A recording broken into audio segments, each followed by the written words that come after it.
नमस्कार मित्रांनो, the curious गुरु मध्ये तुमचं मनपूर्वक स्वागत आहे। तुम्हाला माहिती आहे का, अक्षय तृतीयेला फक्त सोने खरेदी केल्यानं नव्हे तर एक छोटी चूक तुमचं पुण्य कमी करू शकते आणि या दिवशी केलेली एक योग्य गोष्ट तुमचं भाग्य कायमचं बदलू शकते। आज आपण जाणून घेणार आहोत अक्षय तृतीयेचा संपूर्ण इतिहास, पौराणिक कथा, वेगवेगळ्या प्रथा आणि सर्वात महत्त्वाचं म्हणजे काय करावं आणि काय टाळावं। 19 एप्रिल 2026 रोजी साजरी होणारी अक्षय तृतीया हा हिंदू धर्मातील अत्यंत शुभ दिवस मानला जातो। अक्षय म्हणजे ज्याचा कधीही क्षय होत नाही, म्हणजेच या दिवशी केलेलं पुण्य, दान आणि शुभ कार्य कधीही संपत नाही असं मानलं जातं। या दिवशी कोणताही शुभ मुहूर्त पाहण्याची गरज नसते, कारण हा स्वयंसिद्ध मुहूर्त आहे।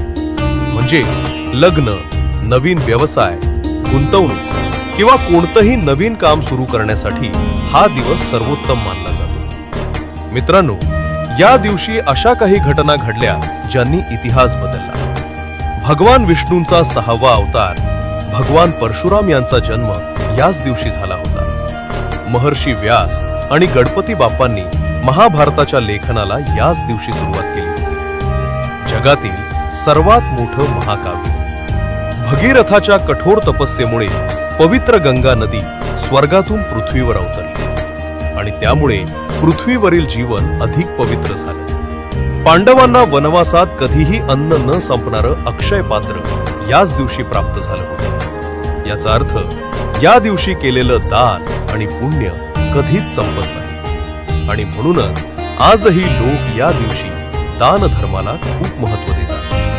भारतामध्ये हा सण वेगवेगळ्या पद्धतीनं साजरा केला जातो। महाराष्ट्रात विशेषतः खानदेश भागात याला आखाजी म्हणतात। माहेर वाशिणींसाठी हा आनंदाचा सण असतो। झोके खेळणं, पुरणपोळी आणि आमरस यांची मेजवानी असते। ओडिसामध्ये जगप्रसिद्ध जगन्नाथपुरी रथयात्रेच्या रथांच्या बांधकामाला याच दिवशी सुरुवात होते। पश्चिम बंगालमध्ये व्यापारी हलखता नावाचा विधी करून नवीन हिशोबाच्या वह्या सुरू करतात। राजस्थानमध्ये याला आखा तीज म्हणतात, जिथे शेतकरी नवीन हंगामासाठी 7 धान्यांची पूजा करतात। आणि मित्रांनो, आता सर्वात महत्त्वाचा भाग, अक्षय तृतीयेला नेमकं काय करावं। या दिवशी सकाळी लवकर उठून स्नान करून भगवान विष्णू आणि माता लक्ष्मीची पूजा करावी। तांदूळ, गहू, पाणी, फळे किंवा गरजू लोकांना अन्नदान करावे। उन्हाळा असल्यानं पाण्याचे माठ,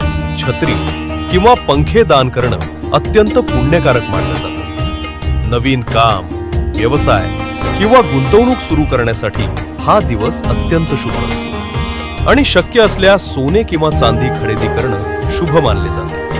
पण लक्षात ठेवा, खरी संपत्ती म्हणजे तुमचं पुण्य आणि तुमची चांगली कर्म। आता जाणून घेऊया काय टाळावं। या दिवशी वादविवाद, भांडण किंवा नकारात्मक विचार टाळा। कोणालाही दुखावणं किंवा अपमान करणं टाळा, कारण या दिवशी केलेली वाईट कृतीही लक्षात राहते। मित्रांनो, जैन धर्मामध्येही या दिवसाला खूप महत्त्व आहे। भगवान आदिनाथांनी याच दिवशी उसाचा रस पिऊन आपला दीर्घ उपवास सोडला होता, म्हणून उसाच्या रसाच्या दानाला विशेष महत्त्व दिलं जातं। तर मित्रांनो, ही होती अक्षय तृतीयेची संपूर्ण माहिती, इतिहास, परंपरा आणि महत्त्व। जर तुम्हाला अशीच माहितीपूर्ण आणि रोचक व्हिडिओ आवडत असतील तर लगेच द क्युरियस गुरु चॅनलला सबस्क्राईब करा आणि कमेंटमध्ये नक्की लिहा, जय श्री विष्णू। तुम्ही अक्षय तृतीया कशी साजरी करता हे आम्हाला नक्की सांगा। तुम्हा सर्वांना अक्षय तृतीयेच्या हार्दिक शुभेच्छा।